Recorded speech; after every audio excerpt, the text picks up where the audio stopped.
Hello and welcome to Swift Current Saskatchewan in the RBC Dominion Securities Western Showdown.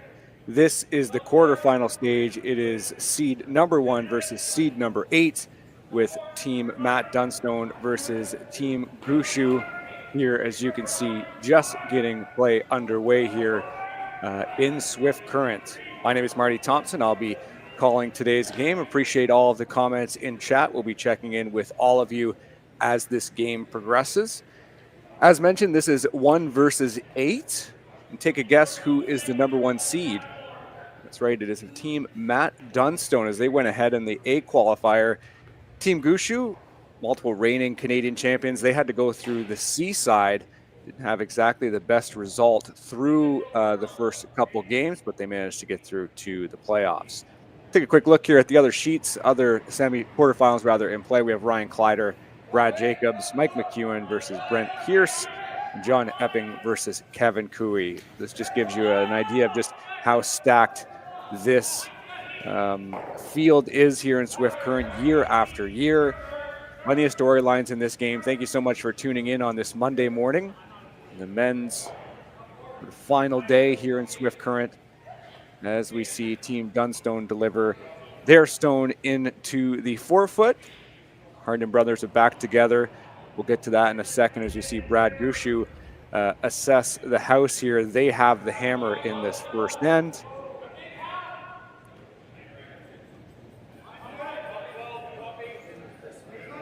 My apologies, Dunstone rather will have the hammer.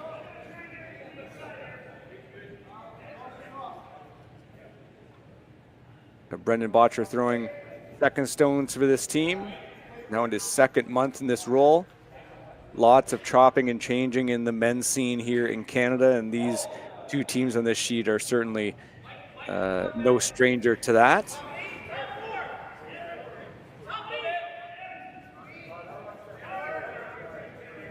Add on for line here. We're seeing the rocks curl quite a bit here in Swift Current. Keep in mind, they do want to get around this rock here. It's a 3 guard, and they will not do that. So maybe a little tighter to the hand. Maybe assessing this ice a little bit here. Sheet 3 in Swift Current.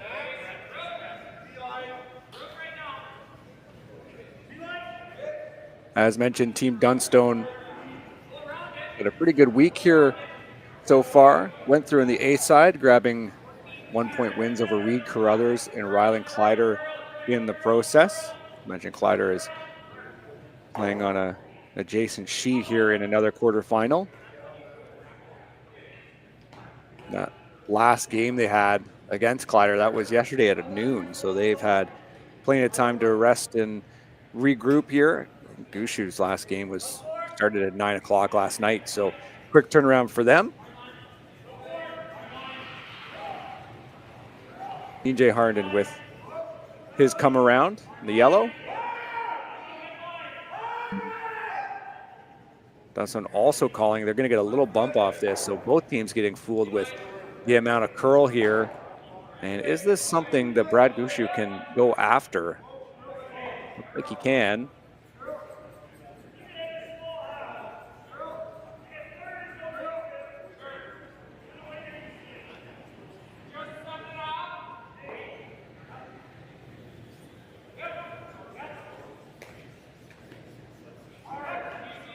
Botcher's second and final here in this first end.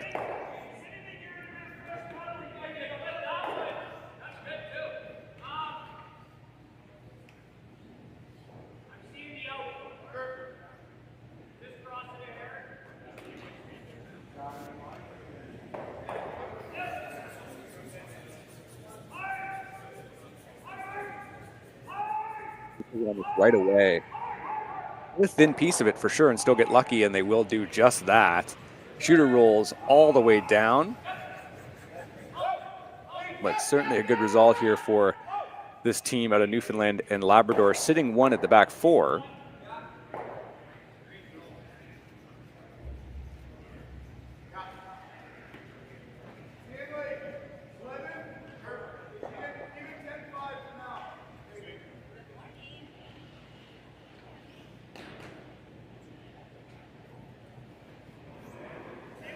EJ Harden with his second. it will be a game of some significance for him.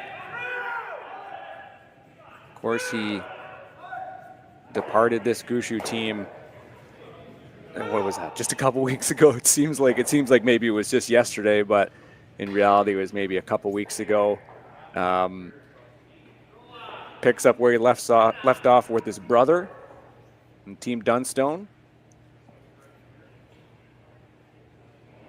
Obviously lots of success with Team Gushue with those multiple briars and all those slams. Certainly came up short the world stage, which will be a sticking point for Gushue, of course. They brought on Brendan Botcher, who was the inside of this Red Rock. Mark Nichols first. This one doesn't look like it has a ton of weight. And it will cut on them as well. Just a little wick again. So another shot in which it comes off of the sort of inside of the intended target. Saw Gushue there just take another, took another look at a rock there. Just, I'm not sure if he maybe saw something in the ice or saw something in the rock, or was maybe just plainly frustrated at how much that curled. Colton Lott throwing third stones now for Dunstone. And Matt, maybe just looking at this rip now, a couple options. This is quite good if you can make that. Some risk involved. But if you're Dunstone too, you could even get away with send that red rock straight back. You have the yellow at the back forward, jam into the red. Could end up sitting 2, maybe even 3.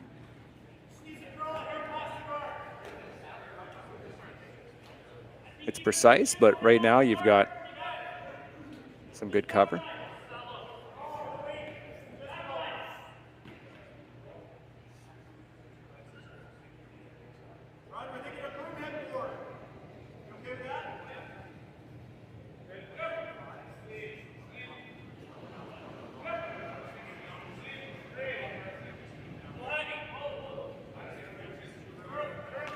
Colton Lott throwing a little bit of weight at this.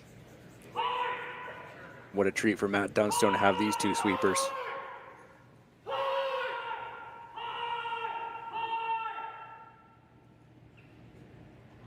And count him, another rock over curls here.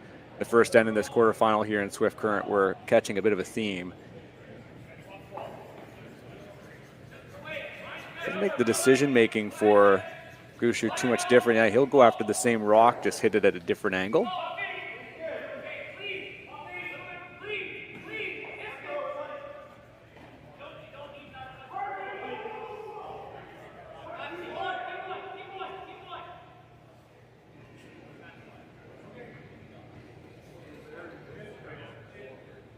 Got some people checking in here from Gimli, Minnesota, British Columbia, Myrtle Beach.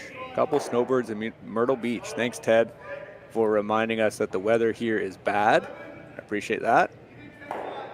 Thanks, everybody, for checking in here in chat. We'll be taking a look at that later on in the game, of course, and throughout. Jeff Walker with that broom down. Don't know if he maybe held it out a little bit, but see if these rocks come back on these teams. One undercurled, but again, it might have been just putting that broom down. I'm not sure. Maybe the weight was a little bit more than they needed. Just needed to promote it just a couple feet, and realistically, just to get it to the button.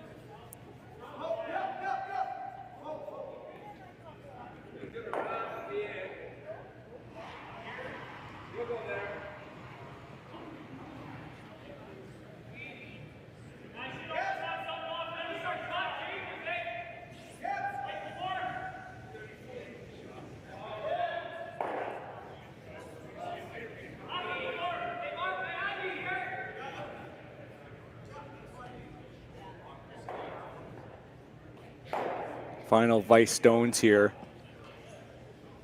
Colton Lott wants to go down and take a look. So Dunstone just intimating he wants to come all the way around to try to see if he can get a piece of the button. Might look a little ugly.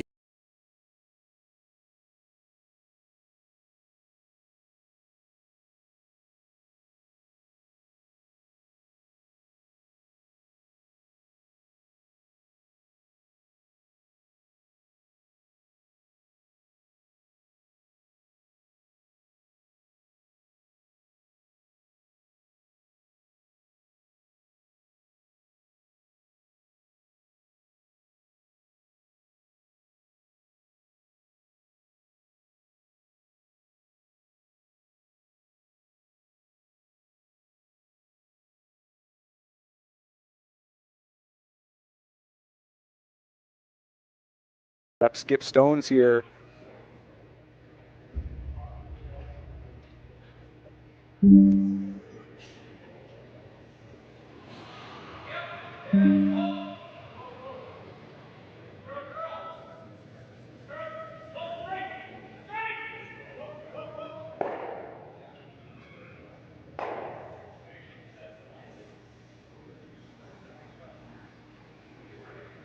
The shooter comes down into the 3.5 guard zone.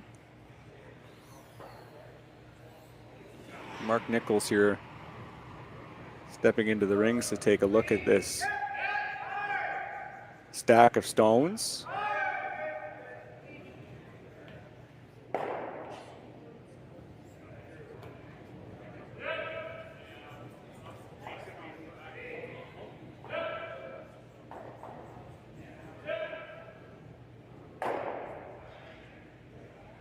And yes, thank you, Kathy. The comment, I meant to note this: the scoreboard at the back of the right to the back of the skips and vices here. That is in fact incorrect. Gushue, as far as we can tell, is throwing red rocks rather, and Dunstone is throwing yellow. But our scoreboard here we have on screen is correct.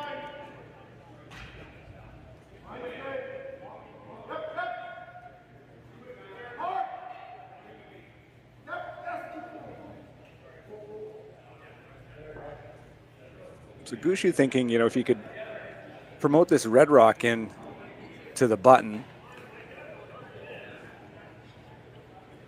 is that as good as, perhaps just getting rid of this problem Yellowstone here at the top 8, kind of rolling open, and then all of a sudden that's one lonely yellow at the back 4. Dunstone would have another shot to try to make something of it, but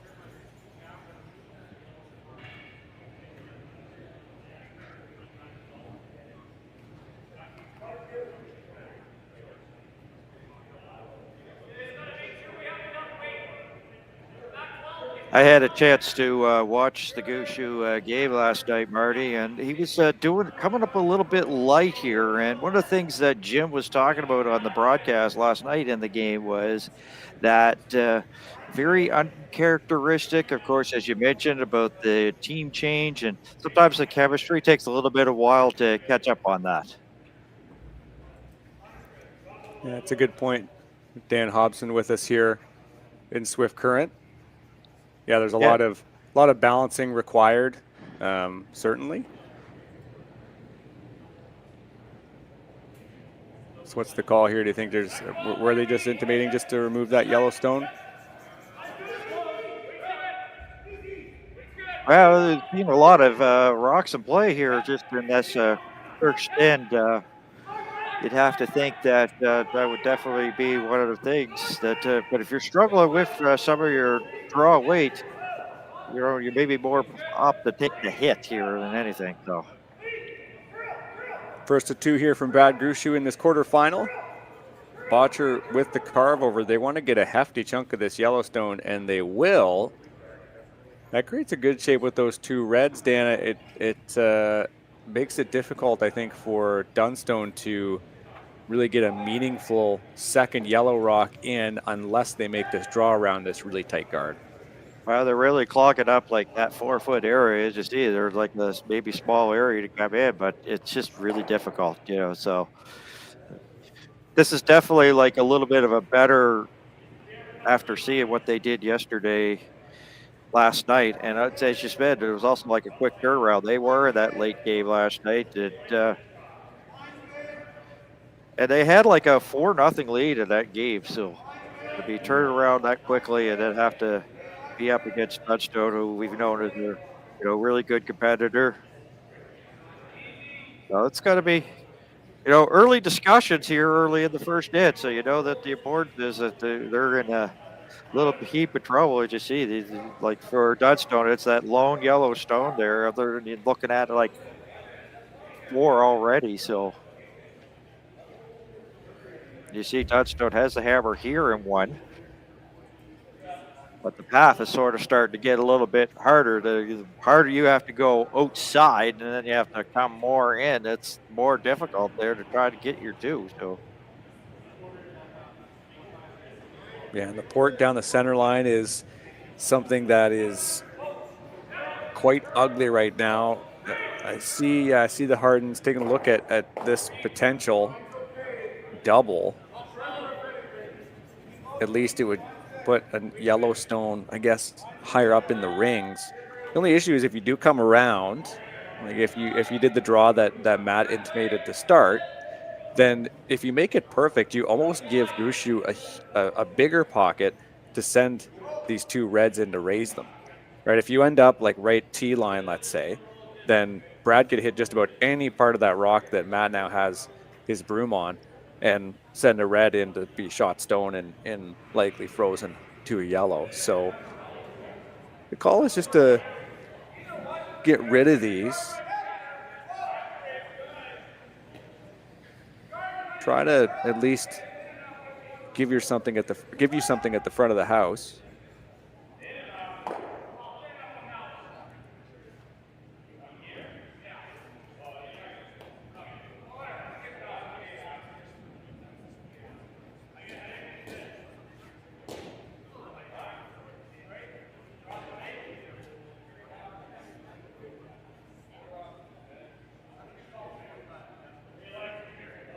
Matt Dunstone's first here in the quarterfinal in Swift Current. He has the hammer in this first. Has already taken off on us. Lots of rocks in play. As this number 1 seed looks to take advantage of that yellow rock there in the back 4. He's be falling on them a little bit. Here, though, yes. At least cleaning things up a little bit.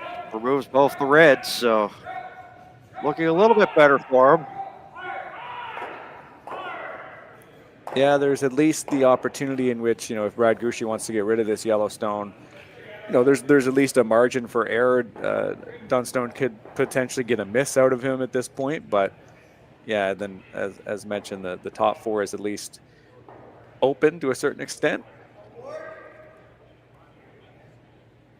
Well, the sport, sometimes you use like your first shot that you make is almost like a setup for your second shot. So, yeah, this level for sure. That is what you need to do early in the game too, as they're figuring out the ice as well. You got to try to play to that as well. Now, you've been here probably since like Thursday, so you've had a chance to see some games. The ice conditions and seeing some of the curlers come up a little bit short. Has the ice been a little bit of an issue? Has it been in the minds of some of these curlers, you think? Well, there's just lots of curl. And, when there's lots of curl, like you're saying, they come up short sometimes. Sometimes that just means, it catches a curl and you can lose suddenly a couple more feet than you thought. So, yeah, it could be. And also we could see teams, as much as they have a pretty extensive practice, it can still sometimes take an end for the ice to settle in. This is going to be a big sweep, and they will get a miss out of Brad Gushue. So couldn't quite navigate that port. Botcher on the carve. Couldn't quite bring that over, and now it's a draw for 2. You're just talking about that setting yourself up for that second, for a second shot later. It's a perfect example of it. They now have a draw for 2. That's a pretty good outcome considering they were looking at those 2 staggered reds there not too long ago. Yeah, they were looking at 4, and that's the thing that's also been going on here at this showdown. is all of a sudden things could just like change quick as a hat, like in a New York minute, whatever term you want to use, that they look to be in control. Because the thing is, Gushue in his game last night, it didn't look like it was going to be anything going on, but he scored four in that first inning. And you thought, hey, he'd be off to the races, but he kind of had a little bit of struggle. So anything's been happening here as a final stone from Dunstone is on its way. Good chance to get some draw weight, and as mentioned earlier, what a treat to have these two brothers as your sweepers. Dunstone certainly giving it to them here on this draw, making sure the tolerance is correct and giving these two powerful sweepers exactly what they need to bring that rock into the forefoot and score 2 points. So Matt Dunstone up here in the first end, here at the quarterfinal here in Swift Current. We'll be right back.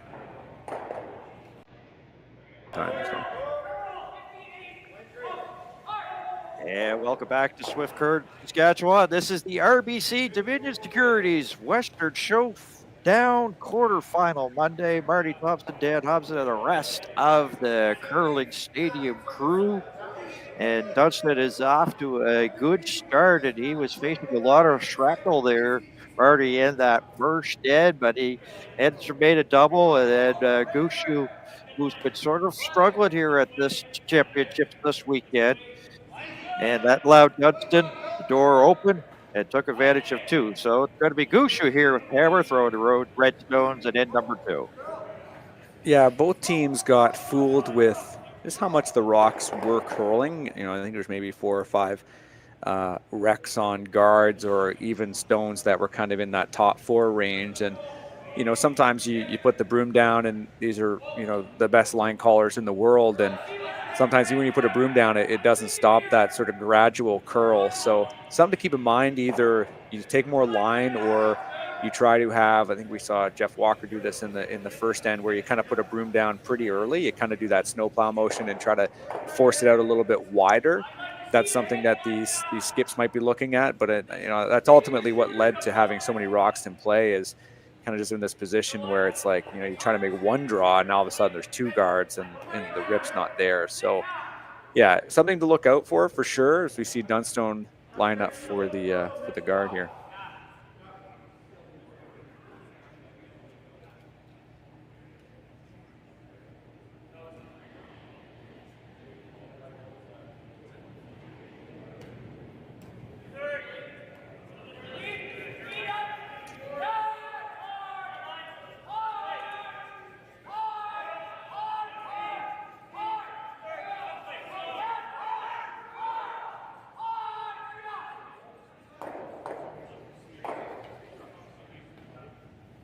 Looks like that one comes in pretty nice. Oh, it hooked over a little bit at the end, but yeah, I know you mentioned that you got a chance to watch a bit of Gushue last night, Dan, and yeah, what an uncharacteristic way to get to this quarterfinal for this team. That, you know, it's you don't want to set unrealistic expectations for a team to be perfect or almost perfect, but certainly a team that is one of the most dominant teams we've seen in the men's game in quite some time in this country.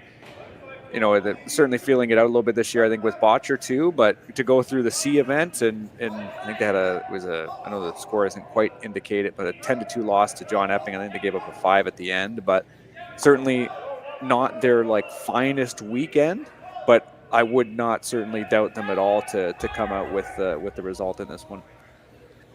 Well, I mean, the thing is that an event like this is it's a cash event. Of course, you try to win some cash and put it into your pocket, but it's also like we're into that stretch drive right now. We're getting set for like provincials, so everybody's trying to. This is where you got to find your game. You know, you may be struggling now, but as the season ramps up, it'll be a little bit more tougher to take on, and same for Dunstone here as well. So.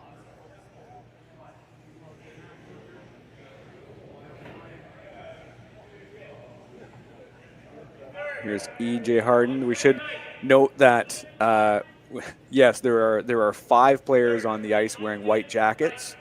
I believe E.J. in this case is probably wearing his brother's jacket. They have an alternate, a red and a white. So even when you get into your 30s, you still end up wearing your brother's clothes sometimes. So that's okay. Some things never change. Well, it's just the way the sport has been going. All of a sudden, they're making changes. Like you didn't used to see a lot of these changes made. Like it was pretty much your team was sort of set, but this is how the changing of the sport, and sometimes it of course requires different equipment. So there's probably definitely another jacket on the way here for them. So.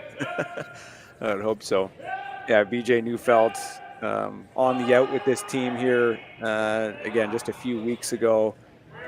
Really talented curler in his own right, and a decision was made.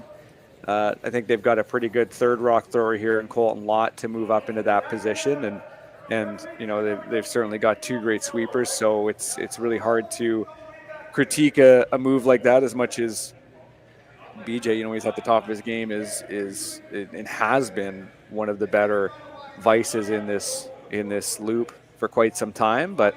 Yeah, the number of changes I think are maybe a little bit of a whirlwind, and it's certainly unprecedented in this sport, as you mentioned, Dan. I mean, I think it's I think the athletes, they just sort of feel the pressure, and that man right there behind the hack, Gushue. I know that some people have called this the sort of Gushue effect, where you're trying to chase a team at the very, very tippy top, and it's like, how do we do that? It's like, well, if you have to just make a change for the sake of making a change, or you feel like there's a weak spot on your team, you don't hesitate. You just make it and just hope that you're throwing something against the wall and it sticks, right? There's more thinking to that other than just, like making a random choice, but sometimes it would certainly feel a little bit more randomized to a certain extent. You feel like you're really making some kind of big leap by making this kind of change at this time, but we're seeing more and more teams do it. So this is an interesting shape here for Matt Dunstone. I think for Gushue, it's getting pretty ugly pretty quick. An angle in, yeah, okay. Yeah, there's a lot of stuff like there right out front. I mean, that is just like there's like all of a sudden you've got the guards up there. You've got like a cluttered house as well. So things are just, yeah, as you say, it's like looking like a little bit of a mess here. For Brad, the issue here is, you've got these two staggards. You don't see it in the overhead, but you see here in the left pane, you have that one guard. It's like, okay, if you're going to get rid of all of these staggers and free up this 4-foot, not only do you need to have one shot to run that guard into those staggards, but your shooter probably sticks around in the same spot. Then they put another guard up. Then you need to make that run again. So it's not tenable for this team. This is, though. And that does at least part of the trick. Now, they will still have these two guards to contend with, and Dunstone can throw another one in. But, yeah, Matt is in a great position to maybe take a couple here, honestly. You put that back. Like I was saying, it's like run that yellow in. You have to be super lucky for that one guard that you run in to spill out. Plus, you're going to have your shooter there. You have to make the same shot again. Well, for Gushue, he had the right man, right spot, because it was Mark Nichols that made the run back yesterday that pretty much closed the deal. It allowed them to get here to this qualifying game, and he did the run back on the angle, just almost similar shot to what he did last night. So that's going to use a lot of ice up here. Yeah, I think your tolerance is to be on the wide side, because this stagger here that you have at the top of the house is pretty nice. So I think they want to ensure that they definitely make it around there and then hope you can kind of carve it over. Now, I'd imagine this is a line call to get this around. And sweeping a little early, maybe put it a couple extra feet on it. And thankfully, it doesn't really change too much for Gushue. They could end up, I think, hitting that yellow one eventually, trying to clear that one out the back. But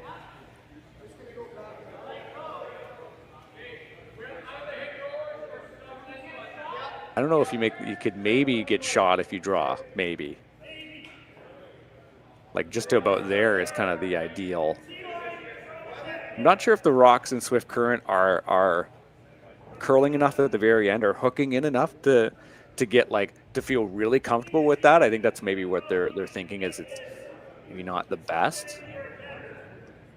But from the left hack, Dan, you would be able to see a little bit of that redstone that Brad keeps tapping. Yeah, you can see like half of it. That's what Mark's looking down there. And he has to step up from the hack to look at it just a little bit more.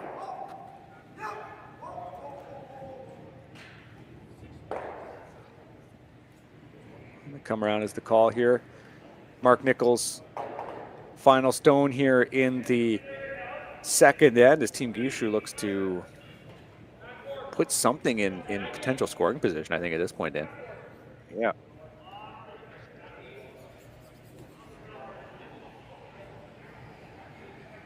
Been real patient with Jeff to making sure he can carve it at the right time, but it's just a little too wide, I think. Yeah, it's just stayed launched straight, came in, but a little bit too late, not in time.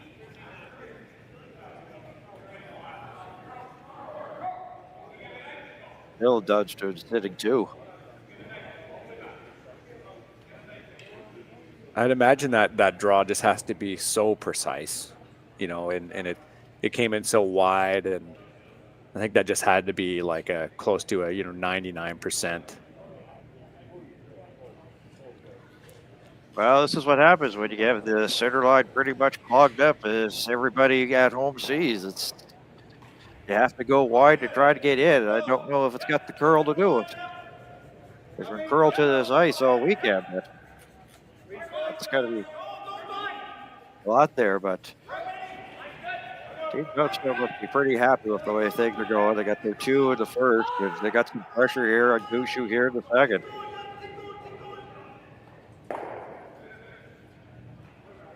Hardy with this 2-point lead, it's great opportunity to attack here if you're Team Dunstone.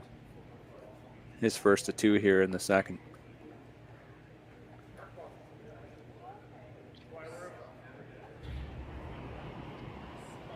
And we're here with Skip Stones here at number 2. Touched it flying in the pressure. Pressure's on it already. This is where we'll start to dig in when we see it gets past that hog line. Starting to move, starting to come in. We'll tap the red. And a little bump maybe just to be greedy, just to maybe sit 2. It's hard to tell exactly. Yeah. That is pretty nice here for Team Dunstone. Yeah, I'm wondering if they maybe see this. Yeah, that might be yellow. I don't know. I'm wondering if they see some kind of hit that could be advantageous for them. The only issue is you're just going to send yellow in towards the center line area. And if you get this view further out here, yeah, you can just see there, it's you can't really get to the inside of it. Couldn't really ask for a better stagger just in general here, because Dan, like, I think if you hit just about any piece of granite, if you're Gushue, I think it sends a yellow rock in towards the 4-foot. In any scenario, you can't really even remove anything without sending a yellow in towards that scoring area. So it's hard to see anything past the draw. I know that they're looking at something here, but you maybe have to throw a bunch of weight if you want that yellow to skate all the way across the center line. Maybe that's what the call is here. Well, it's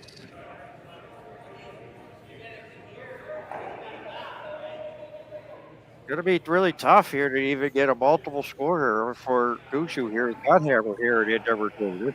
As you said, like all the rocks pretty much on one half of the sheet, and you see the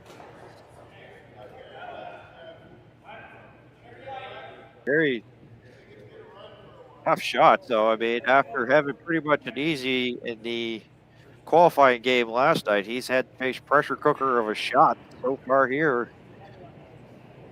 First to 2 from Gushue on its way.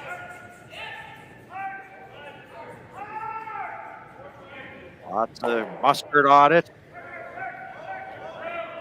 We'll punch one of the yellows out. Shooter will go. Jones now moves into the 8-foot area. And I guess that was it. It was, you know, there was enough separation on those yellows and red, and that yellow and red to allow it to scoot all the way through.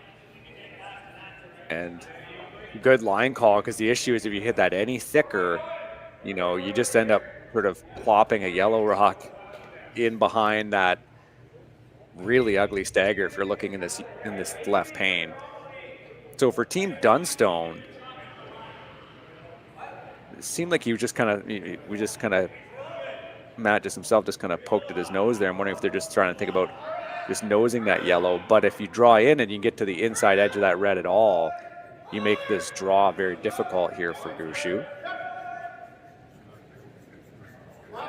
If you end up nosing it, they might have, or you're a little bit outside, you might give them access to the 4-foot. But if you make that perfect right there where he puts his broom down there, just that inside edge of that red, Gushue has to draw cold on the other side to try to get something out of the end.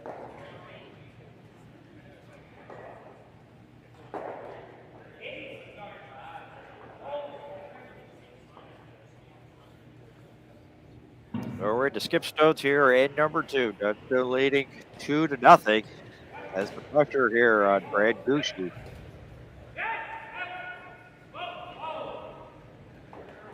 Maybe force the Newfoundland Labrador team to take one here.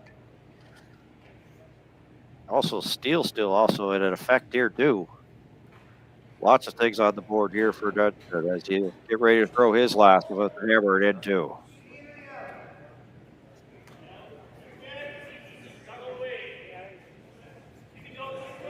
Yeah, I think you could even kind of end up throwing a back 4 and tap it back. I think that's maybe what they're thinking with the broom down here. Now, it doesn't look fast. You see his head down now the rest of the way, trying to get it past. And they'll leave it just to the 8-foot area, so really making this scoring area very small to get to here for Team Gushue with their last year in 2. Yeah, Matt would not be happy with that outcome, you know, if you're considering the tolerance, you know, how you wanted to ultimately miss that shot. You know, this, I guess, isn't the worst, but at the same time, if you ever just beat that guard, you are sitting 2 and you're putting one on the side of the button and making it extremely difficult here for Brad. Now, they really want to find something. Gushue is intimating, I believe, this yellow slash. Yeah. So the yellow top 8 goes across the house and hits this rock at the back 4, I believe. So just missed that red. Yeah, that would be the only real, that's the only real outcome that is advantageous. I mean, this would be to score 1. Big risk, of course. Don't need to tell you that at home watching this, but if anybody can make it, it's Brad Gushue. They had a hard game yesterday versus Team Epping and managed to get here to the quarterfinal Monday. Final score, Brad Gushue. Chips, yellow, and he'll get a single point here.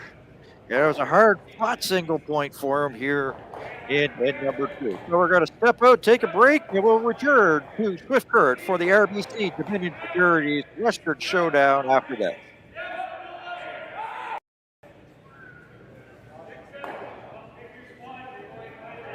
And welcome back to end number 3 of the RBC Dominion Securities Western Showdown. Dan Hobson, Marty, Thompson, and the rest of the curling stadium crew. 2-1.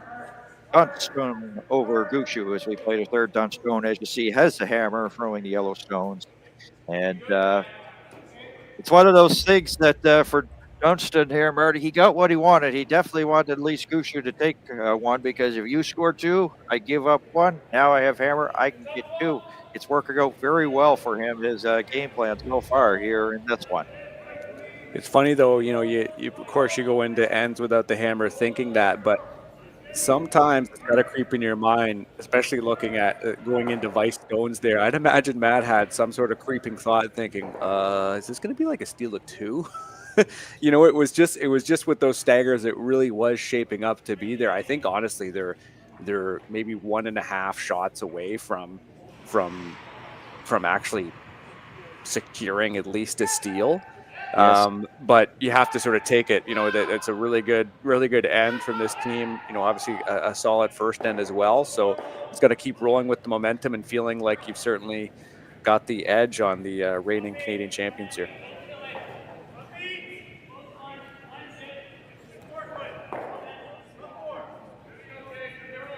And looking to be that end number 3 here is going to have lots of stones in play as well. So the first two definitely looks like we'll have that here in end number 3. This one will come in and we'll just touch the Gushue rock. Once again, center line sort of clogged up already early going here in this third end. Yeah, I see Gushue here now. Just you've maybe got a chance to attack these yellow stones and avoid the same issue you had in the second. You clear it up a little bit.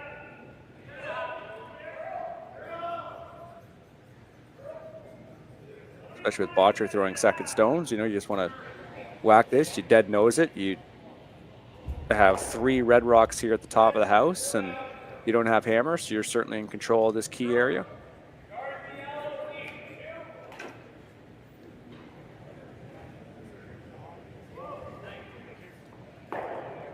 One of the things you're going to notice with Botcher is when he's doing the sweep, and he's going to be on the outside more than the inside. We saw that in his game last night. He hits that and splits the yellow too, and removes them both, sticks there.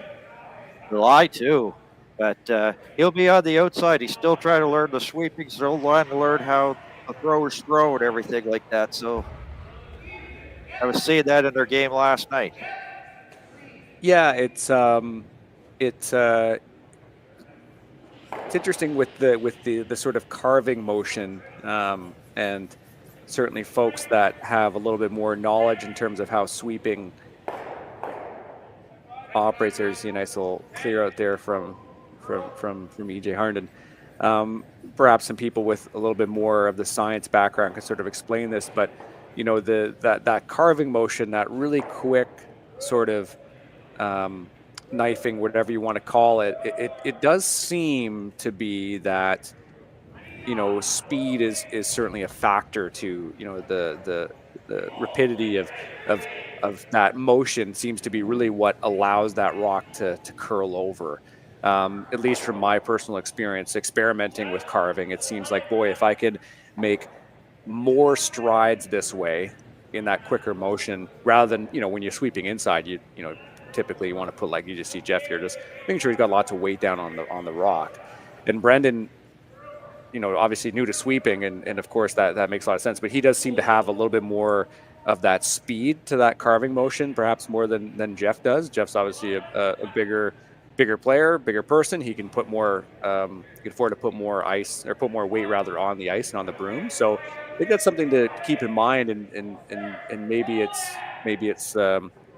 it makes no sense to people that would say otherwise, but I think that might be also another part of it. Of course, you want your stronger sweeper on the inside every time, of course, but maybe for Brendan, it's like, hey, if you're going to be outside, you see Colt Lott getting ready to carve here, you just get ready to go and you just start pounding it. That can kind of maybe like be a little bit of a specialty, I guess, for sweeping to a certain extent. Of course, we see the teams in Switzerland and Italy that they'll just have the big sweeper on the inside, and sometimes if you're Switzerland with Benoit Swartz, he's almost just watching the rock. He's the second sweeper, but you just know he's not nearly as effective as their inside sweeper. So yeah, I mean, there's certainly some feeling out for this team, but I think in general for sweeping, I think the sport has a long way to go in that regard too, and just trying to understand the science a little bit more about it. Well, I kind of jinxed ourselves because I said there's going to look like to be lots of rocks here. Not so much here at end number 3 after a couple of ends. So we're into third stones as Mark Nichols easily by. He's going to chip out that yellow stone. Will he get a roll? No, pretty much just on the nose. No roll. So wide open here for the Dunstone team. Updating everybody on what's going on the other sheets. Of course, it's quarterfinals Monday. Rylan Kiter and Brad Jacobs tied at 2.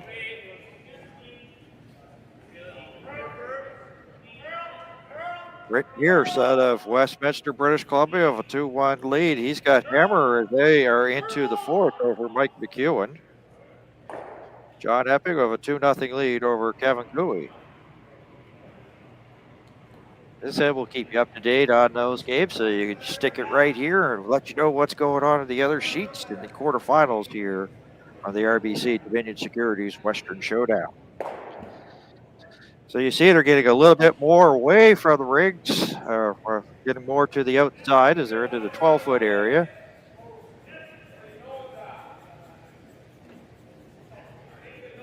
So after seeing it end with lots of stones in the first 2, as I mentioned, as Nichols does get a hit, a little bit more roll, but still into the 12-foot area.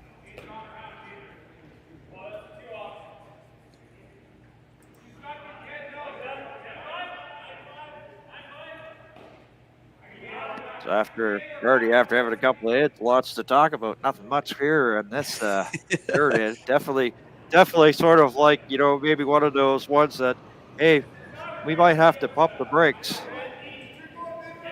You may not be able to win the match in the third end, but you certainly could lose it. So team's happy just to be a little bit clean here in this third end.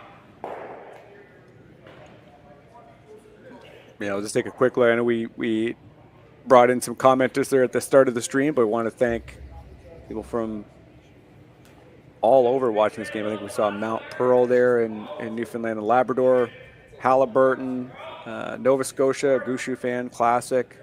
We've got even Jamaica, someone tuning in from Jamaica. Appreciate that. Hamoda, I believe I'm saying that right, Manitoba, and I imagine they're cheering for Team Dunstone.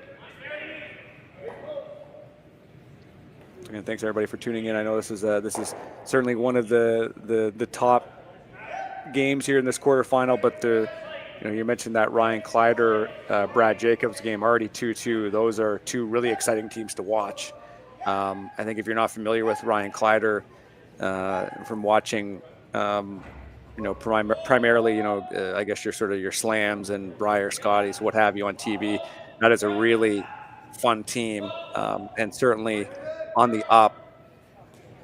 A young team as well, because they were at the U20s back in 2019, 2020, and they won a bronze medalist. So they had 2 times as they were back-to-back and doing very well on the World Curling Team rankings. They sit 20th, so a lot of people maybe think, oh, well, that might have been a little bit of a mismatch versus Jacobs being number 5 in the World Curling Tour there, but definitely a young, up-and-coming, and exciting team to watch.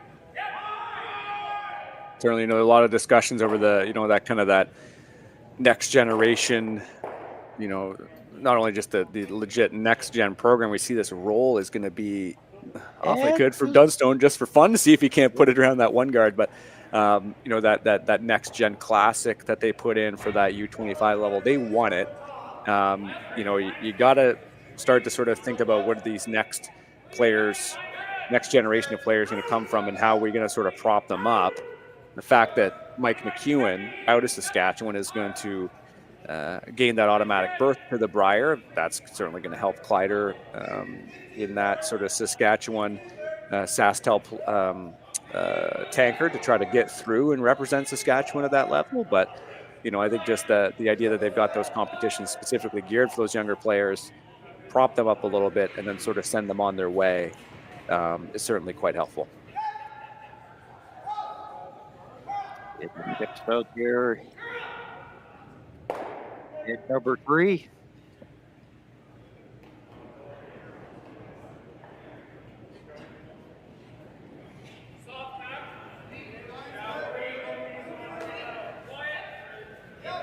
And shout out to Nick and Kathy, sorry, just really quickly, from St. John's and from New Brunswick. I'd imagine both also cheering for Gushue. So again, we get people tuning in from all over today. Thank you so much for watching. Look at that. After having struggles, he had the hit, got a little bit of rolled in behind it. Yeah, that's a nice little spot. See how awkward it is for Dunstone. You got the two options. You got the draw or this play here, and yeah, it's kind of where you want that rock. Nice little one, and at least puts a little bit of pressure after, as you mentioned, Dan, just kind of a less exciting end compared to the first two, but put a little bit of pressure on the opposing skip at the end just for fun and see if you can't get a miss and potentially get a point here going into the fourth.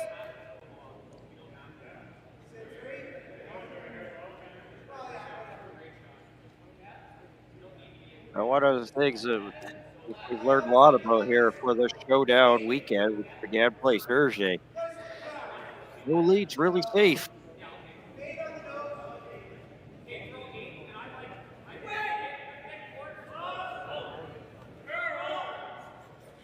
Dunstone, that's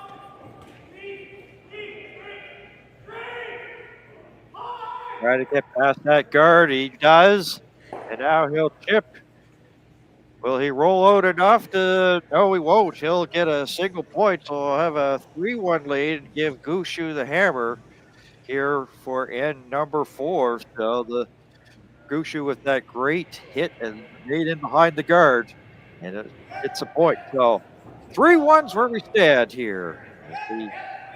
We'll take a break. This is the RBC Dominion Securities Western Showdown here at Curling Stadium.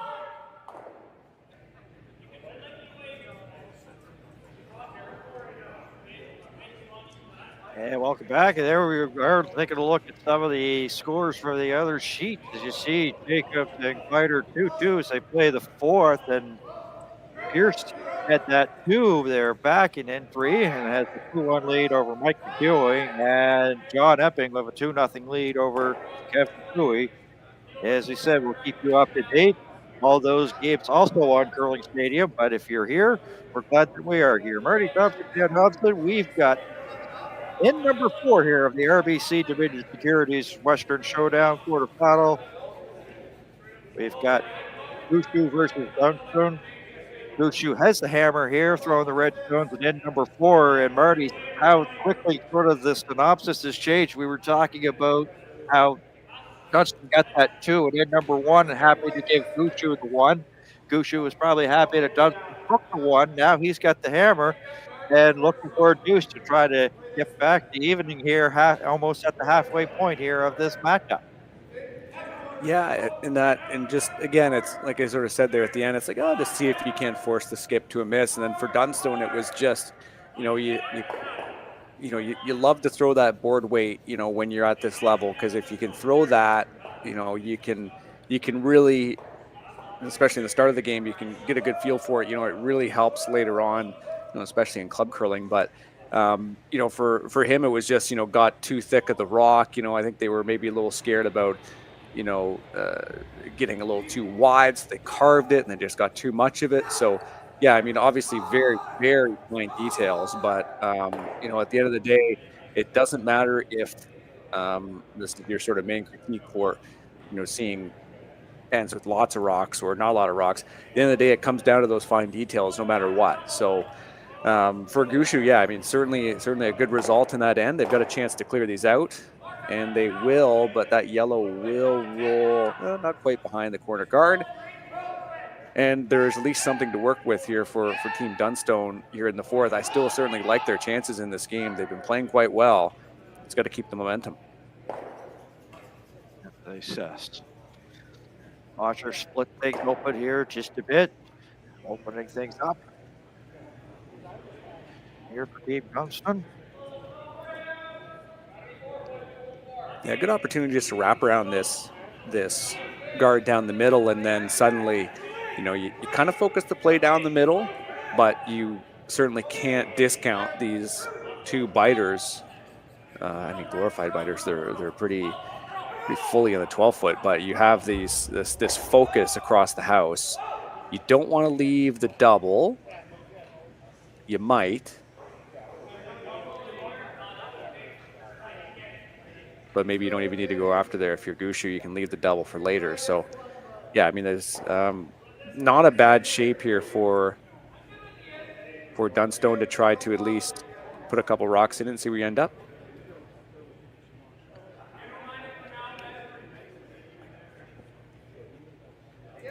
Newly acquired Botcher.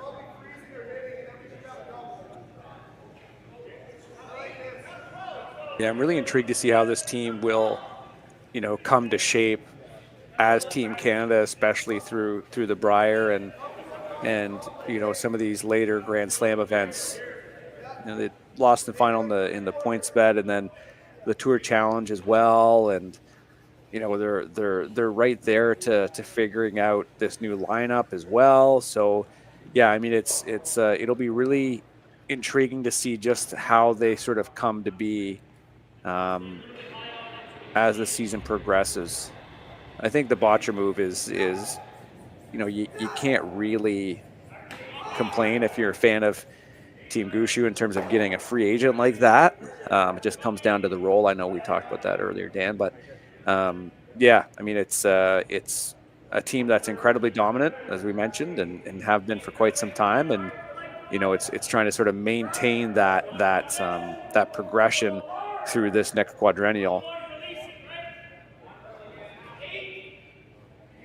Switching into the game, though, here we see Dunstone trying to figure out the best way to sort of attack this.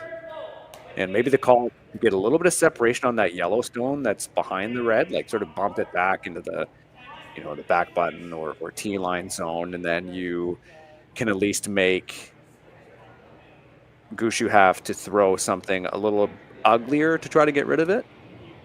If you sort of end up corner frozen on it, then it's pretty easy to remove, and then Gushue has one top four in its shot.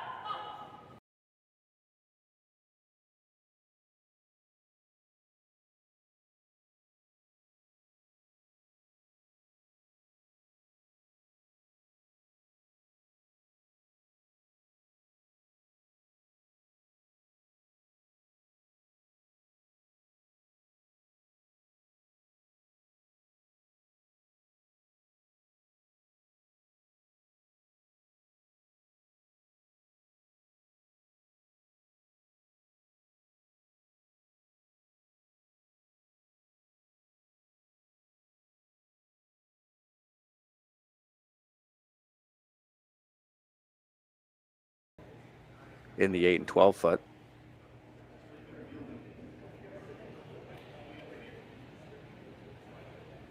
Well, it's been documented all weekend about maybe the struggles that the Team Gushue has had, and if there's been a shining light, it's been the play of Mark Nickel.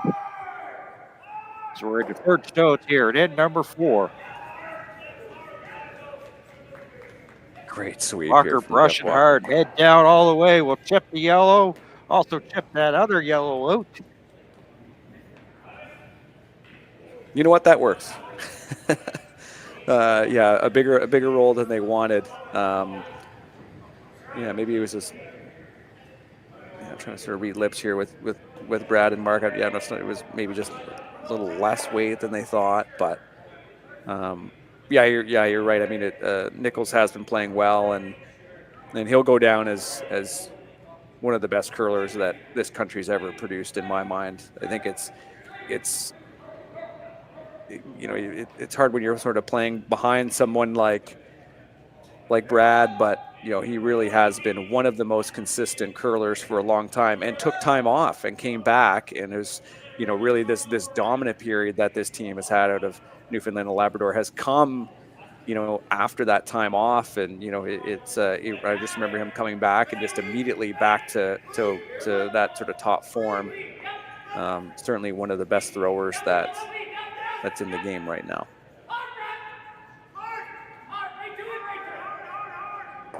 So now's the time for Brad and Mark to go after this double. Looks pretty clean right now. Or that, yeah, that's pretty nice too. I think they're thinking about running that center guard into the yellow, and then you spill the yellow sideways. You lose the yellow that's on the back four, and then the red that you run in kind of like will roll over to the right-hand side of our screen if we're looking at the house. That way you've got 2 red rocks in. This way, though, if you do this hit and roll, the shooter will, if you make it amazing, the shooter will still kind of be somewhat exposed, which could be annoying because then you could have Dunstone come down, Skipstone's coming up, Dunstone come down and just hit it, roll behind cover or wherever. This red run is certainly the most aggressive of the 2 calls.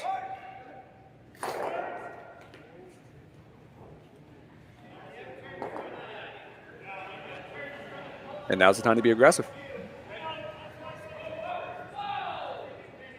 Well, you know what they say, big risk, big reward. Of course.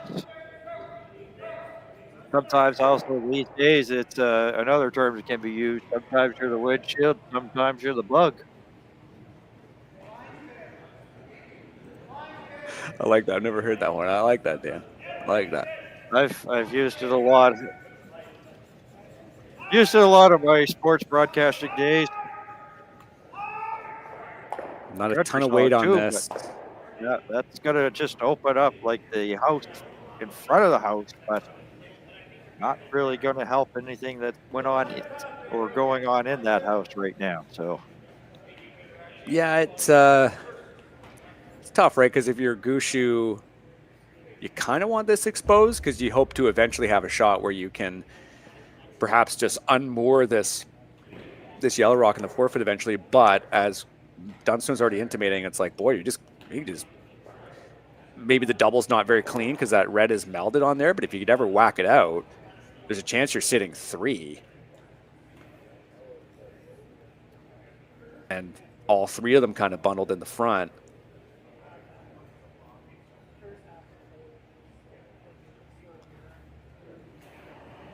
First conversation, it looked like trying to get that chip that red and bring the yellow in and get that red out of there to sit 3.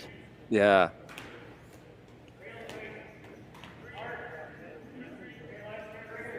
We don't see it's really risky, but you can almost just see what EJ's thinking. It was like I was also thinking, hey, what if you just kind of promote that Yellowstone? You could even get a stagger, like you kind of maybe just pump up that yellow. Same thing that they were trying earlier in the end, where they just sort of push that Yellowstone of theirs farther back. You're risking that they can gear affect it out, so that's probably not the call, if I'm being honest with my own opinion. But I really like this double. It's like there's a couple ways you can miss it too, I think. If you end up sort of hitting it really, really thick, you just end up sort of having your shooter roll on top of that red anyways, and it might even make that little whack out that I said that Gushue will want to have. And just remove that one. It might make it like a little harder, might make them staggered, I don't know. It might give them something else, but can't really put the guard back up because he'll do this. So yeah, I think that's the call.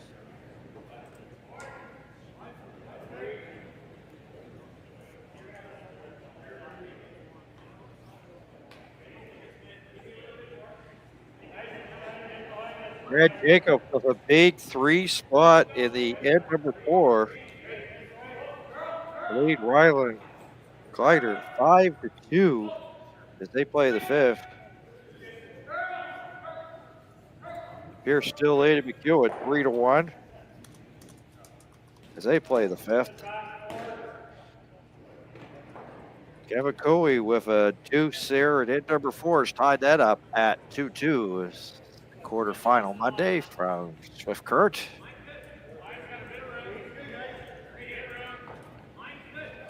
Skip Stone here at end number 4.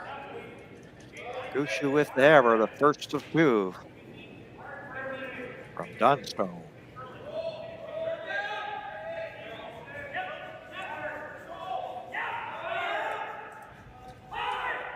Light brushing here. Still, they'll just get a nose hit and remove the red stone. Yeah, sweeping pretty early on that one. It didn't quite like it. Well, we saw the head gesture pretty much. It's almost like it was heavy from pretty much like what's left his hand, because they saw that from the front end there, just with the hand signals there to indicate that. Now this team out of Newfoundland and Labrador,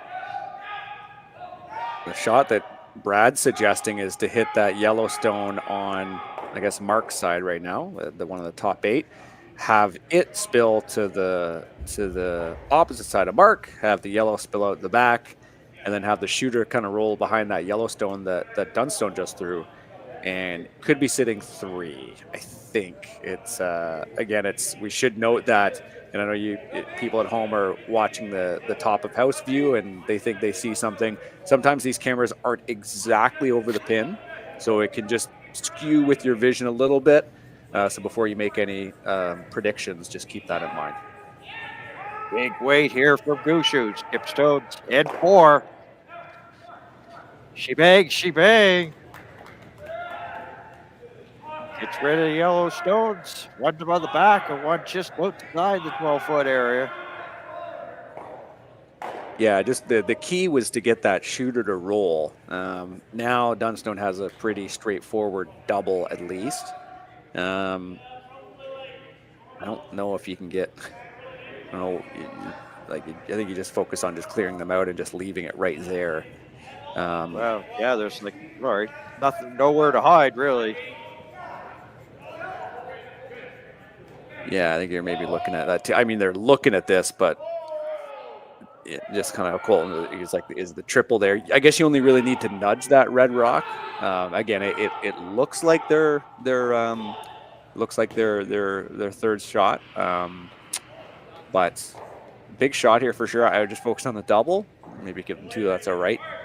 Give up that advantage you had to the first 4, but a big shot. You never know. Triple certainly on if they throw enough weight.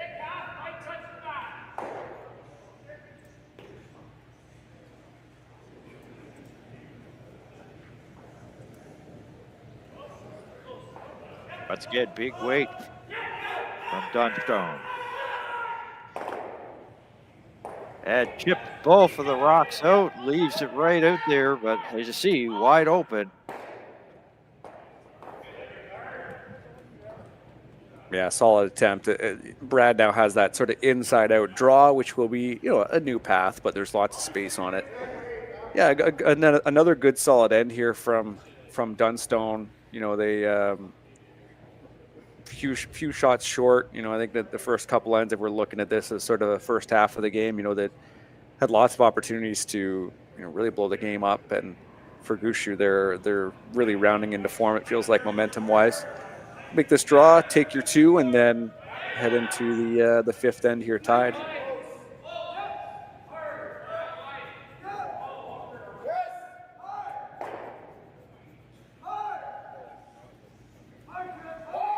Gave up 2 and in number 1. That's a single point, and then forced out to take a single point. Final stone for Team Gushue out of Newfoundland, Labrador. Sitting 1 in the bank account already, looking to try to make it 2 and tie this game halfway home on a Monday morning from Swift Current. And does. So 3-3 where we stand, halfway home, as I mentioned, and we're going to take a break. We'll be back with the fifth end of the RBC Dominion Securities Western Showdown from Swift Current. Back after these words. And welcome back to Swift Current, Saskatchewan, the Swift Current Curling Club, the RBC Dominion Securities Western Showdown. We have Brad Gushue from the Red Stones. So take a look at Ryan Harden, who's the lead here for Team Dunstone. Dunstone has the hammer here, throwing the Yellowstones. And then number 5, Marty Thompson, Dan Hobson, and the rest of the curling stadium crew. Glad you can join us on this quarterfinal Monday from Swift Current, Saskatchewan. Tied at 3. Marty, it just seemed like the first 4 ends were sort of like sample sizes. We started the game tied, and so far we're here in end number 5. We're still tied. Even Steven, I guess. Yeah, I mean, for the experienced curling fans watching, you know, we get very few opportunities. I think since the change, at least for Dunstone, if I'm not mistaken, this might be one of the first, maybe second or third, maybe spiel they played with this new lineup. Just been enjoying watching, honestly, the Brush Brothers get back together. I think this is just great for this team, and you know, you can't really ask for much more in terms of team chemistry. As always, it's as we mentioned there with Gushue, you know, we mentioned them going through in the C event and coming through, as someone just mentioned there on rightly in the comments, that they are a team that sort of comes in later in the year, and you're right, they certainly do round into form, but this is, again, like you said, this is a cash deal, but the teams here really are, you know, this is we were calling it kind of like a Grand Slam light.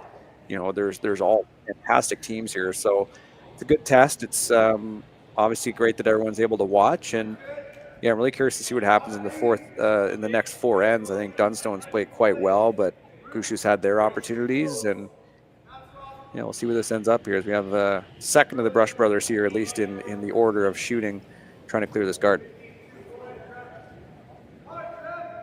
Well, we've seen things really change at the quick of a hat. We've seen lots of rocks there the first couple of ends, and then not much in the third, and then back almost to more rocks and play the fourth. And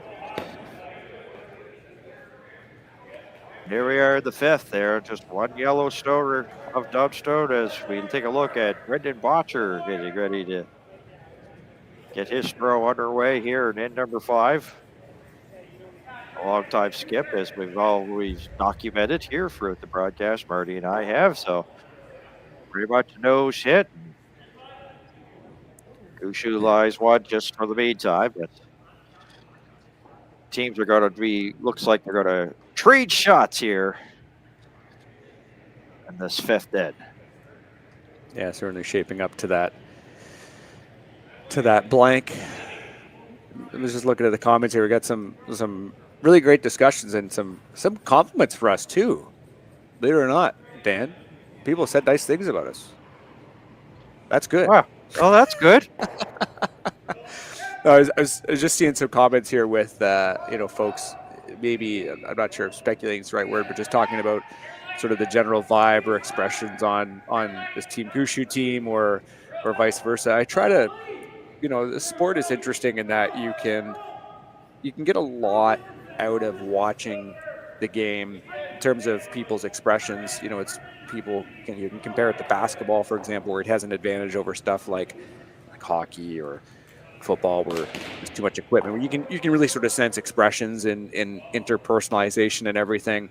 You know, it's hard not to read into it when you're watching it. I understand that. I'm not actually saying, I think they're just saying that Gushue is maybe not as fun loving as he was previously, but you know, I think we're at our best if we try to park that a little bit. You know, at the end of the day, these are athletes, and you know, the interpersonal, you know, stuff that they sort of feel on the ice. You know, they're competing at a high level. You know, they're playing a very difficult sport. They're playing a very stressful sport, if we're being honest. So it's tough, right? It's hard even with, you know, I'm sure you've had that too, Dan, or when I watch. You know, it's hard not to sort of see someone's expression or see an interaction with another player and read into it. But at the end of the day, you know, that it's up to them to also manage these types of relationships off the ice and ensure that they can compete at their best level.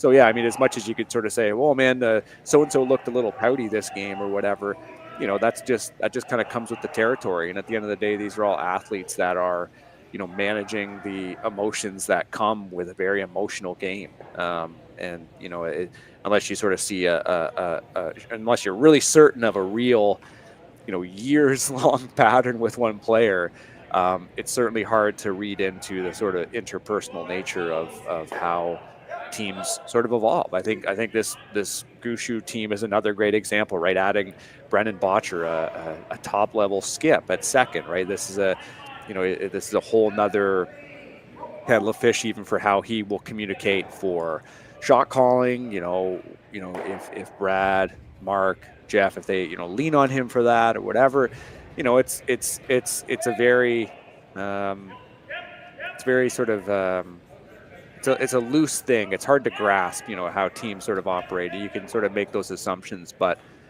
yeah, at the end of the day, it's I just want to sort of point that out, is just sort of say you got to kind of park it a little bit, because these are, it's hard to know everything exactly that goes on. And to be honest, especially with teams now parting with players in the way that they are halfway through the season, surely not all the time due to, interpersonal conflict or even their shot calling. Sometimes it just genuinely seems like it is a team trying to make a change for the sake of making a change. You just have to sort of chalk it up to just being business. Absolutely, some great points. And the thing is, talking to or hearing some of the speaking seminars that Brad Gushue has gone to, he's quite open with his teammates. Like he's an open communicator. If he says that he knows that he's not having a good day, he lets everybody know he's not. So he is a really good communicator. There's good communication with his team, based on talking to him on some of the seminars that he's had as we were at Jeff Stone's here in number 5. So. Yeah, I'd be really interested to know more about those seminars. I think that, Dan, maybe you're putting words in his mouth a little bit. Sometimes like that vulnerability is key, right? Just to sort of say, or just to be that honesty and just making sure that there's no ego amongst the team or whatever. There's no sort of sore spots like that. That can really bring a team forward. It really can. And understanding limitations and, all of that, it really does play into a key team dynamic.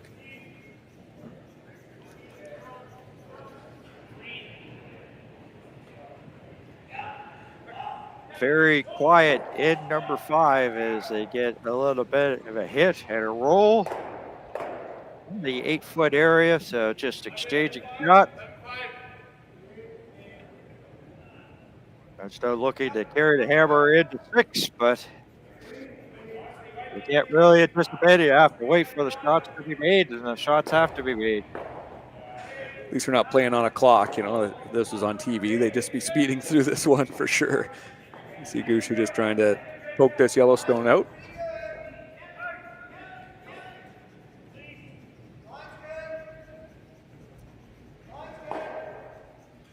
If there's ever a day where you want to have like 4 televisions in your living room, Marty, today's the day. Or iPads or laptops or phones or anything you can get. Agreed. Kleider's last rock at number 5, trail of Drake by 3, but he's looking at a heck of a mess. So we'll keep you updated on that one. Guess if we want to use an 80s term of a show that used to be on, that will be our update game. But Kleider will chip and get a single point, make it 5-3 as they play the 5th, as we return our concentration here on end number 5 between Gushue and Dunstone. Final stone on the way.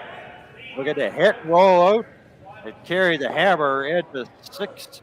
And he does easily there. So we have our first blank of the game. 3-3 after 5. We'll go to the 6th after this break from the RBC Dominion Securities Western Showdown here on Curling Stadium. Back to back there. And welcome back here. We're in the end number 6 between Brad Gushue and Ryan Dunstone. We're at the quarterfinals of the 2024 RBC Dominion Securities Western Showdown here on Curling Stadium. Marty, Thompson, Dan Thompson, and the rest of the Curling Stadium crew as we've got a dandy shaping way here. Dunstone started off with 2 in the first and forced Gushue to take 1, and then Gushue forced Dunstone to take 1. We are basically at 3-3 as we head to the 6th. Once again, Dunstone having the hammer, throwing the yellow stones. And Marty, we want to talk about the women's event that took place here. Of course, Zita Schwaller winning back-to-back years here, so the big weekend for her. Yeah, she played fantastic in 2023 this event, so congratulations to her. But saw a good chunk of Canadian content make it through the quarterfinal and semifinal, but I wanted to make a quick point of highlighting Michelle Englot. So you may recognize her. I believe the last time she played at sort of the Scotties level, I think she played for Manitoba and I think she made a final. She won an extra end semifinal against Delaney Strauss out of Traverse City, and then in that championship final went to the extra against Schwaller and lost. Now that's one of the few Saskatchewan teams that was in the women's events. They maybe had a little bit of boost playing at home. The only ones that made the playoffs. Here we do have these 2 Saskatchewan teams in Kleider and McEwen. McEwen is still in this event as well. So a little bit of a hometown boost there for Michelle Englot, and good to see her and that squad competing well here, especially as they ramp up for provincials and such. And Saskatchewan on the women's side as well is certainly wide open too. You know, it's just kind of like how the men's has been for quite some time. I know Dunstone had a decent run out there in Saskatchewan, but you know, there's lots of solid teams, no real dominant one in those provinces, which makes, you know, at least for someone like myself who doesn't live in Saskatchewan, makes tuning into those tankards interesting. You know, it just shows that there's lots of options and lots of variability. So certainly looking forward to that. You see this Redstone just roll in behind here for Gushue. So rock corner buried without hammer, and they now have a chance to really take hold of the house here by coming around the center guard. Just to follow up on the women's play, I had a chance to see Strauss versus Caitlin Laws a couple of nights ago, and Strauss got off to that lead. Big 4 spot in end number 1, and you know, Laws fought to get back up within 2, but it was like the score really indicated how well Strauss played and carried that strong play into the weekend. So a team from the United States had a good strong showing here at the championship as well. Yeah, certainly did. Certainly did. Well, this isn't looking to be a conservative end here, my friend Marty, as they're coming around that guard and will sit and look buried right underneath it. Some of the struggles that the Gushue team have had, they've really rectified in such a short amount of time. I haven't seen a lot of errors from them, so they are on their game today against the Dunstone team. Yeah, nice little wrap there from Botcher for sure. Dunstone really no choice but to go after this Yellowstone. A run back or appeal is good. Aiming for the run back, though, it looks like, with this line call. Well, you can tell with the yellow that they're close. There it is. Bang, bang. Once again, they're going to try to get that over just a bit more into the 8-foot area. And a little bit of debris cleaning to boot. Yeah, another rock or so, that would have been quite the shot for this Dunstone team heading into Vice Stones.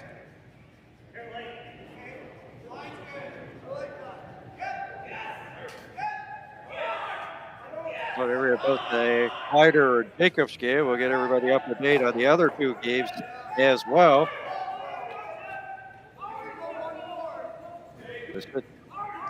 We're 3-3 here.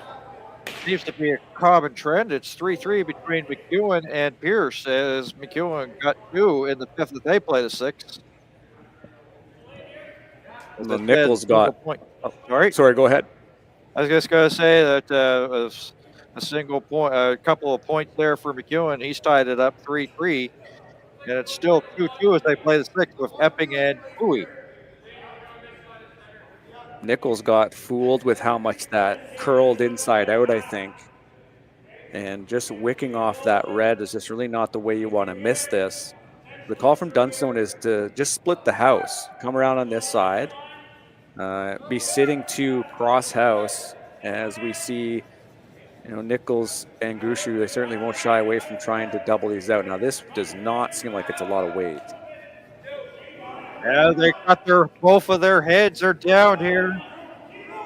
Trying to drag it as far as they can. Drag it into the 8th. July 2. Great sweep there. That's why you want to have the Brush brothers sweeping. That's, I bet Colin's feeling pretty good about being able to throw it to the two of them. Now, Gushue with this hit and roll, it is above tee, but, you really got to be careful that you make this just about perfect. You've got to be at least maybe just behind tee, but still in the 4-foot. So crucial hit and roll here for Mark Nichols heading into Skip Stones.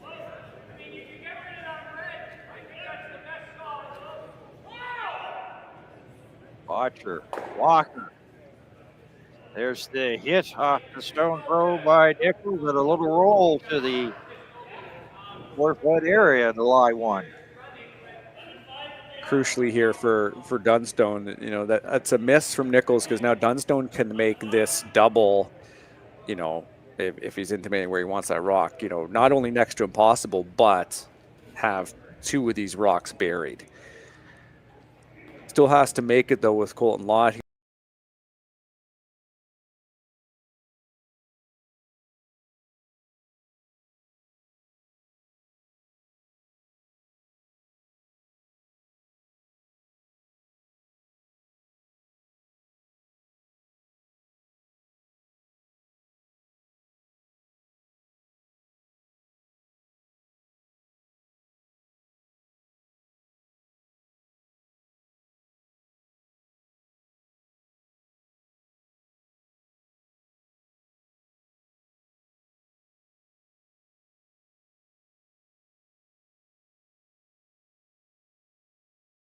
Either that or you try to kind of throw some speed, but I think you really have to end up somewhere near this yellow stone where Mark Nichols has his mount.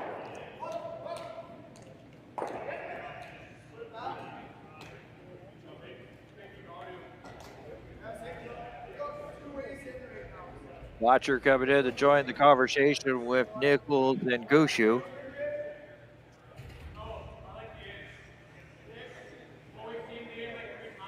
I mean, these are all top level play callers. It's more about, here's what I'm thinking. If someone comes in, okay, if you thought about this, they could also do this, right? Maybe someone is thinking, that 4 or 5 steps ahead, and maybe they say, hey, have you thought about this potential outcome? So just where they just put the broom at the end, I think it's the corner freeze on this yellow. So shrink the scoring area for sure. They might be sitting 1, but then you could potentially have a draw round after. You could have an instance where you could maybe even hit that red stone that you throw and have it roll in 4-foot. So I like this play call for sure here for a Gushue. Put it in there and set yourself up later here for something on your last.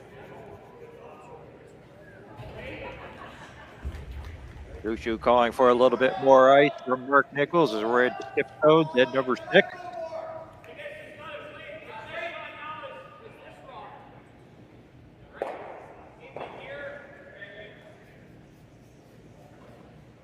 They had the late game last night, so they've had short rest to get back here and be ready for this quarterfinal Monday.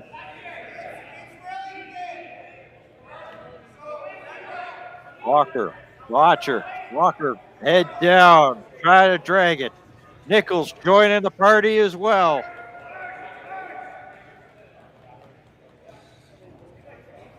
And it'll be the shot stone for the meantime, July 1. Yeah, that was a little wider than they thought. I'm curious if maybe can be weight sensitive too, right? Sometimes if you end up throwing something top 8 weight ish or top 12, it'll curl a lot more than if you throw T or back 4. Yeah, unfortunately, just couldn't quite bring that one all the way over. Well, I guess the good news for Gushue is that in all likelihood here, we'll see Dunstone hit this redstone and roll wide. So Brad will have the same shot again. And in this case, he'll probably want to, in fact, wrap it again around these yellow stones. So at least get set up. You know what you potentially erred on there, and you can get set here as you watch Dunstone really try to attack here in the 6th end. They're in good shape.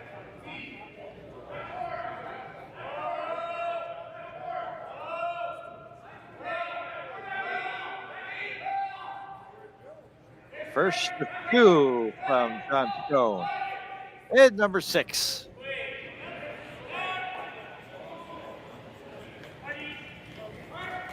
Manitoba tuck throwing style. You're going to get a good chunk of this redstone for sure. They'll punch it. Will they stick around? They will be back 12. That's excellent weight for Matt Dunstone. Again, like I said, that really soft, that board weight. You know, you're feeling good throwing it to the Brush brothers too. You know, they can control it. That's just about perfect, right? Big roll, and you're fully buried. And you have Mark Nichols and Brad Gushue determining if they want to actually attack these other ones. The 2 yellows here. Already just wrap around. I don't think they're going to corner freeze on it. So they're going to draw into those yellows, and hopefully if you make that just right, you're sort of frozen on top of the yellow, you just give Dunstone 2. They must think that, you know, trying to draw around these yellows is not advantageous. You know, the 2 yellows here, the guard and then the rock there, top 8.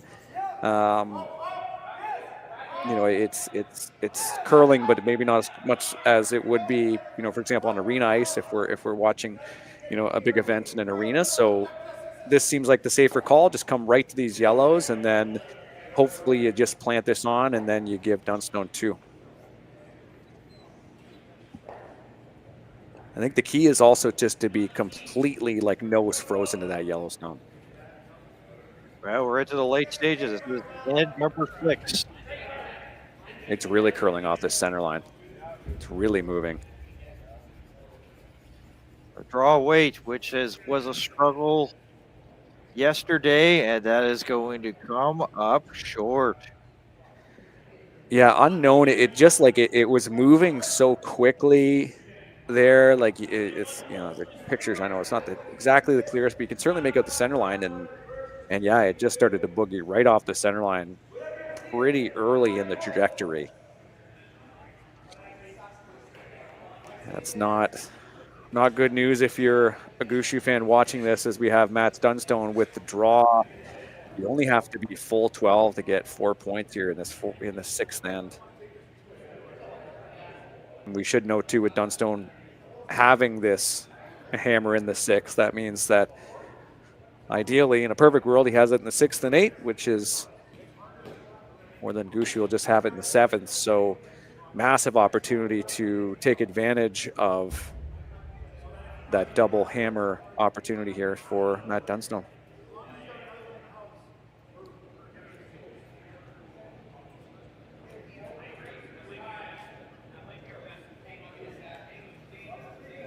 He had the hammer at end number 1, and he put up a crooked number. He's looking to put up a crooked number times 2. A shot for 4 from Dunstone. Final stone in 6.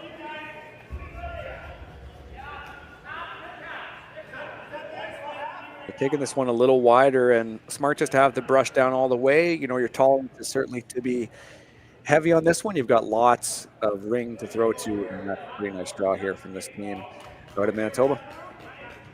Count them up. 1, 2, 3, 4 for Dunstone. A 7-3 lead. Gushue to have the hammer in the 7th, and we'll be back here in Swift Current after these words. A shot of the crowd on hand that's here at Swift Current, Saskatchewan. They've had a chance to see some great curling. Let's take a look at the scores. As I said, 7-3 right now is our matchup. Leiter and Jacobs 5-3 as they are now just throwing the final stone here is Team Kleider in end number 6. So just having that as my update game on the big screen here. And the broadcast location, and Pierce with a 4-3 lead over McEwen. And Epic and Cooey are tied at 2.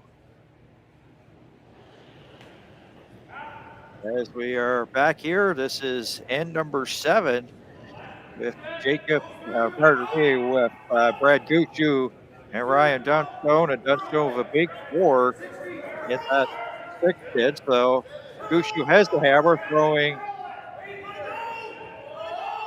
the red stones here in end number 7. And Marty, one of the things that I had a chance to like in the Hoybrook game yesterday, he got off to that good 4-0 lead, but there were sometimes you just sort of see that the draw weight, he's been a little bit light a couple of times, and even our broadcast colleague Jim Nick said the same thing in the game last night when he had the call. So, and all of a sudden, it just seems to be with this field, if you make even a half mistake, it could be really big. Yeah, it's interesting when you miss. Brad Gushue misses so few shots that it's funny when you kind of catch any kind of pattern. They seem to be quite disparate, or certainly not based on the athlete or conditions or something. Yeah, something to watch out for. It could be anything. Could be mechanical, whatever, ice, rock, whatever. I guess he was throwing inside out. That might have been different. That they might have been fooled by that path, but obviously we had the sweepers there on that pretty early. So yeah, I mean that's an astute observation to have be brought forward, and especially as it sort of comes around in the playoffs again. So something to watch for here in the 7th, because you would ideally, if you're Brad Gushue, have a draw for a couple points at the end here to try to bring this game within reach. So something to keep in mind as we see a classic double shot here from Team Dunstone, wicking this guard off and having your shooter roll out. Might be a little too much.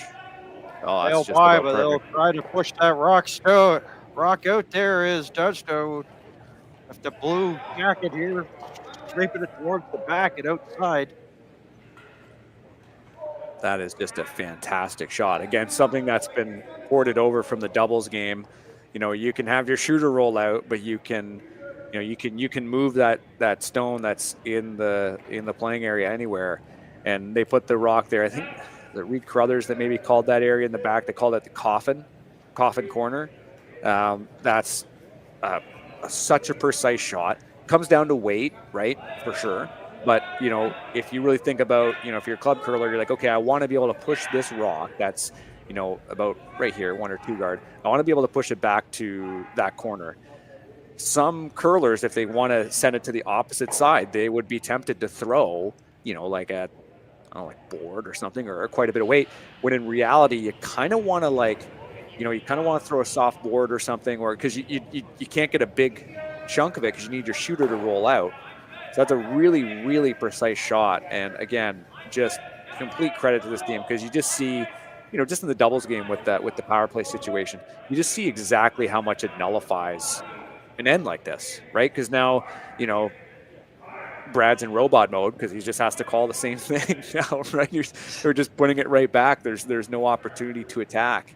That is, I think that for a shot early in an end, I don't think people give that shot nearly enough credit. So well played there by BJ. 7-3 in our game here. 7-3. Jacob over Kleider as they play the 7th. So The 7th for Wild on this Monday morning here for Cliff Kirk.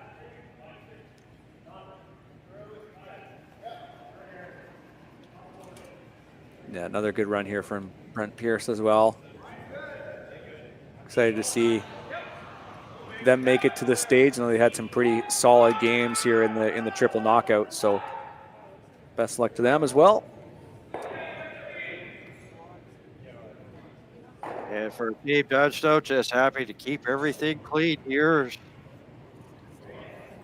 Up by 4, less rocks, better for them. Gushue, of course, looking to get as much rocks and play. Trying to get a 4 here. Yeah, a really good game here from Team Dunstone thus far.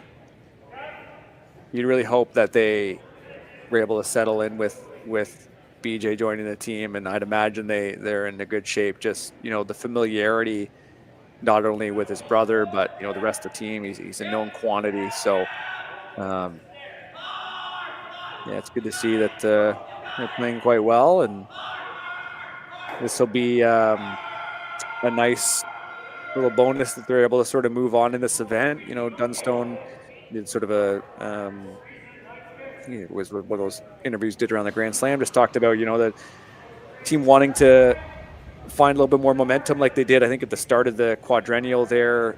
When BJ was on the team, I think they were just in complete control there. I think they won on some absurd run. It was in 2013 when they eventually made it to the Brier final. So yeah, I mean, stringing together a couple event wins and, you know, head into provincials. I mean, this is a team that has lots of talent. It's a young team too. They're certainly hungry. They see that back end there. Definitely a team that is one to watch, and a team that's also, to be honest, pretty fun to cheer for. Just like Team Gushue is, of course. We have so many. I just saw someone hop in there from Connecticut cheering for Team Gushue. So Newfoundland is global, let's say.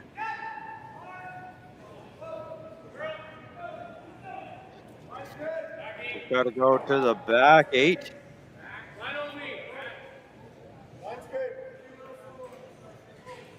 You're saying about Brent Pierce, he got a single pointed 6, so he now up 4-3 over McEwen, with McEwen having the hammer at end number 7. Oh, that's fun. That's really fun. Especially, you know, when you have McEwen wanting to sort of chase a game. That's just great viewing. Happy to bring you all these games here in this event. It's certainly a highlight. Those who like to watch curling, there's as mentioned, there's lots of good teams in this event, and one of the last times we'll get to take a look at these teams before, as you mentioned too, how they will start to sort of head into sort of play down mode and provincials mode. Get one more slam, and then after that we're really gearing up. Big weight is going to skip stones here at end number 7. Nice little shot there from Matt. Shooter stays here to line 1, but Dunstone up by 4. Not really any of his worries, not much of his concern as of now.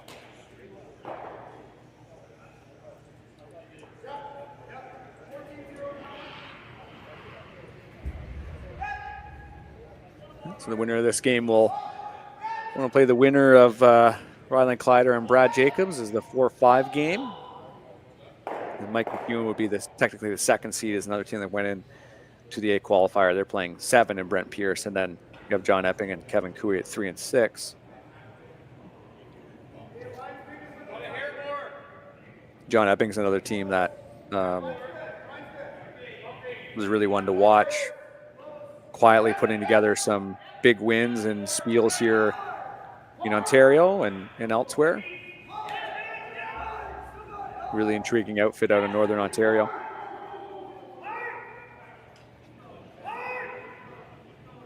Walker and Watts are pushing this as far as they can. They just wicked off that top 4.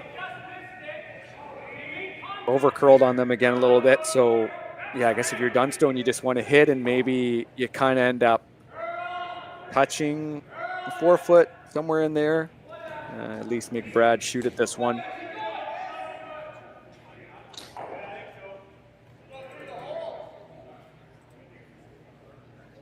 Yeah, not the execution that Team Gushue would have wanted out of this last one for sure. But again, it comes back to that perfect tick here from Harden. It really does change a complexion of an end quite quickly.